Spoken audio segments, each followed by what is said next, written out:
We are going to continue on with our applied example.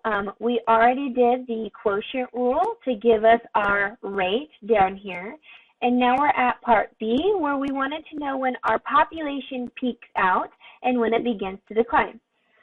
We looked at our visual of the graph, and we see that this point right here is the maximum, but now we have to do the work behind it. We have to use our calculus and our algebra to figure out or to prove that this is in fact here at the maximum.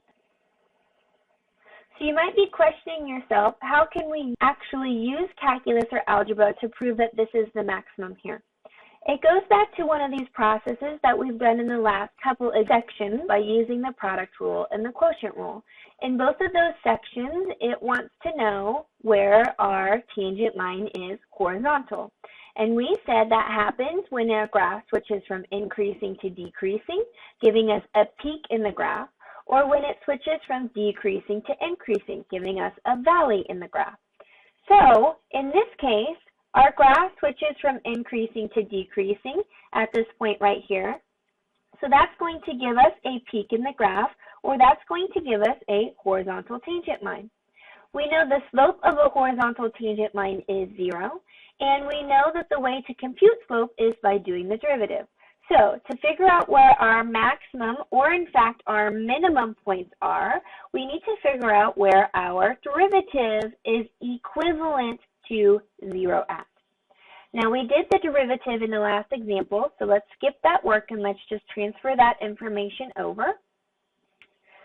So I have copied over what my derivative was. P prime of t is equal to this here. And now if we want to know specifically in this problem the peak, or in any problem a maximum or minimum, we know that we do that by setting our whole equation equal to 0. Since we have a fraction, we know that we can very easily eliminate the denominator of the fraction by multiplying both sides of the equation by that denominator as a numerator. Because when I multiply it on the left-hand side, they end up canceling out. And when I multiply it on the right-hand side, I get 0 times it, so that is just left with 0. So all I have left is negative t squared minus 2t plus 3 is equal to 0. This is down to your college algebra material, a degree 2 equation of which you can solve by using any method you prefer. We know that I like factoring, so I'm going to do that method. First, let me factor out my negative, makes the rest of this factoring a little bit easier by switching all of the signs. And then it's a trinomial in descending order, so I just set up my parentheses. I get t plus 3 and t minus 1, because those numbers will multiply to give me a negative 3 in the last place, and they will add to give me a positive 2t from my outside and my inside. So if I set all parts equal to 0, I get t minus 1 equal to 0, giving me t is equal to 1. If I set t plus 3 equal to 0, that gives me t is equal to negative 3.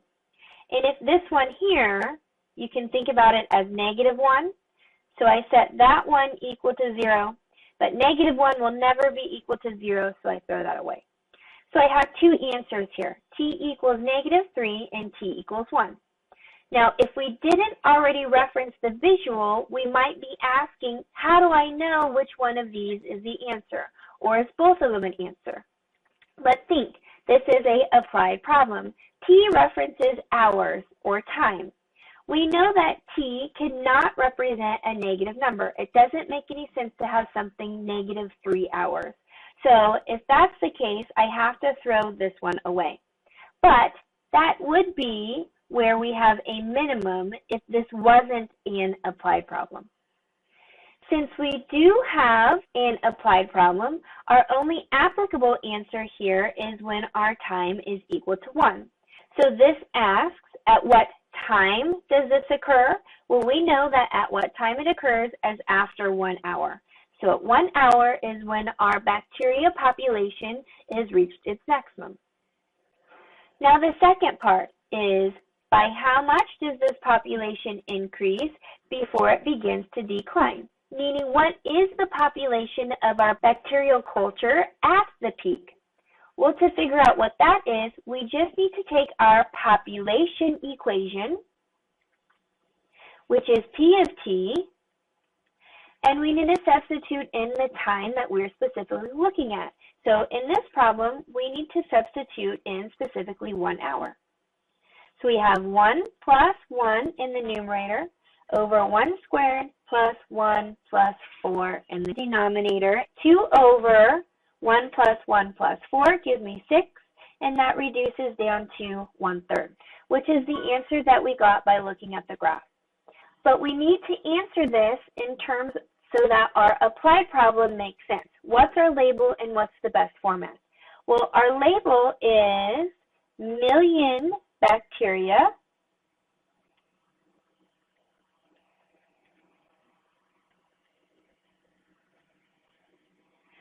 but another way of writing 1/3 million bacteria, we can actually write out that number. So that would be 333,333, approximately. We are rounding a little bit here. And that's bacteria. That's our population. So what time does this occur? At 1 hour. And what does our population make its peak at? 333,333 bacteria, or approximately 1/3 million bacteria. And of course that matches with what our graph came up with. So let's move on to part C. In part C, it wants to know what will happen to the rate of population growth in the long run. Again, we have that keyword rate. So again, we're talking about the derivative here. Let me pull back up that formula again since we computed it in part 1. So we have our derivative formula here, negative t squared minus 2t plus 3 over t squared plus t plus 4 quantity squared.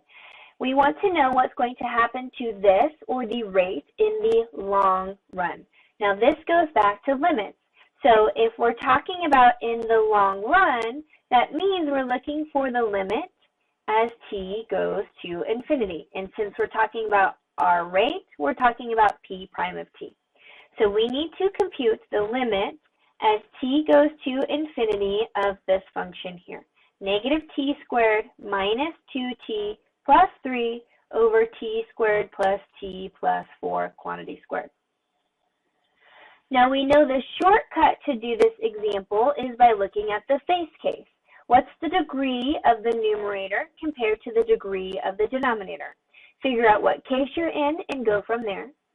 We know that the official way to do this one is to divide each term by the highest power of x in the denominator. Now, I did go ahead and expand my denominator here, t squared plus t plus 4 quantity squared. I wrote it out twice and multiplied it all the way through. You don't have to do this, but I figured it would be easier for you to see what I'm doing in this step if I did actually do that. We see that the highest degree of t in my denominator is this t to the 4th.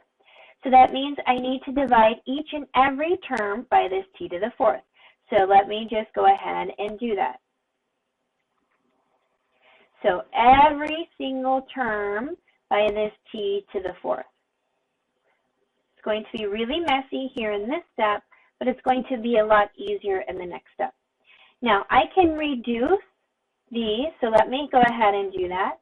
So that's the limit as t goes to infinity of negative 1 over t squared minus 2 over t to the 3rd plus 3 over t to the 4th all over 1 plus 2 over t plus 9 over t squared plus 8 over t cubed plus 16 over t to the 4th.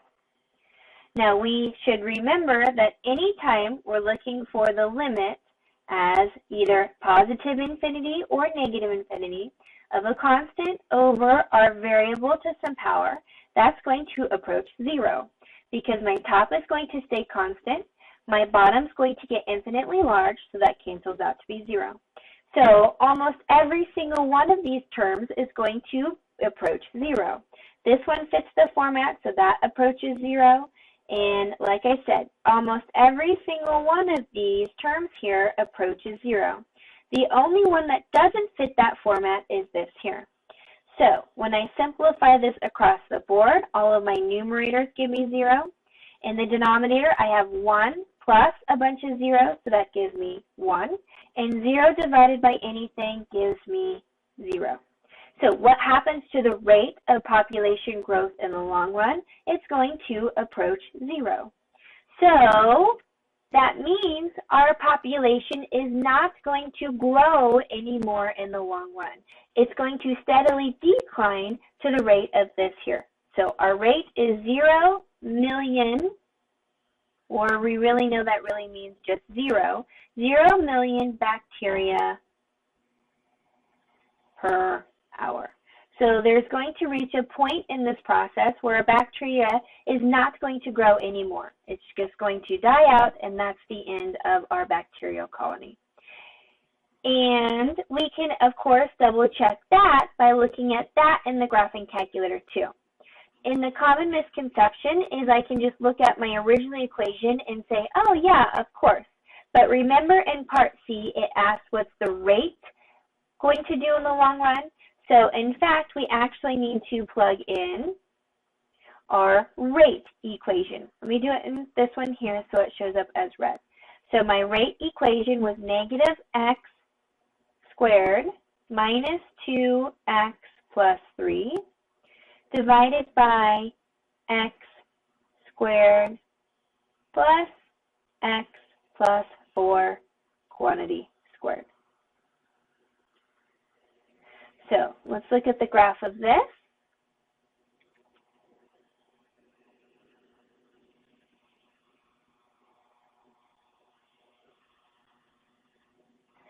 And so the red equation is the rate equation.